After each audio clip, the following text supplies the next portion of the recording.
মূলত আজকে আমাদের একটি বিক্ষোভ মিছিল ছিল।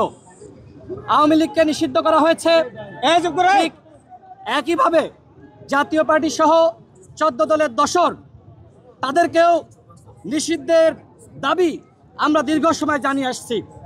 আমরা নির্বাচন কমিশনে আনুষ্ঠানিকভাবে আমরা অভিযোগপত্র দিয়েছি, আমরা প্রধান উপদেষ্টা বরাবর অভিযোগপত্র দিয়েছি। আমাদের কাছে তথ্য আছে চাপার কাদের উপর ভর করে আপা ফিরে আসার একটি চেষ্টা করছে। আজকে যখন আমরা মশাল মিছিল শেষে আমি এবং নুরুল হক নূর কথা বলা শুরু করব, প্রেস ব্রিফিং চলা অবস্থায় সেনাবাহিনী এবং পুলিশ বাহিনী আমাদের কার্যালয়ের সামনে এসে হামলা চালিয়েছে। আমরা জানতে চাই আমাদের উপর যে হামলা করলো শুধুমাত্র কার্যালয়ের সামনে না, আমাদের কার্যালয়ের ভিতর ঢুকে সেনাবাহিনী এবং পুলিশ হামলা চালিয়েছে।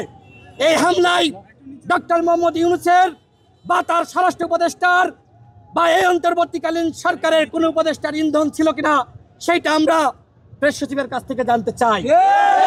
উপস্থিত আছেন আজকে সেনাবাহিনী বুট জুতা দিয়ে নুরুল হক নূরকে পালিয়েছে। আমাদের উপরে আওয়ামী লীগের আমলেও এইভাবে তারা হামলা করতে সাহস করে নাই। সেনাবাহিনী আমাদের গায়ে হাত দেয়নি। আজকে আমাদের গায়ে আমাদের সরকারের আমলে হাত দেওয়া হয়েছে। প্রথম দফায় আমার উপর হামলা হয়, আমার আঙ্গুল ভেঙে গিয়েছে।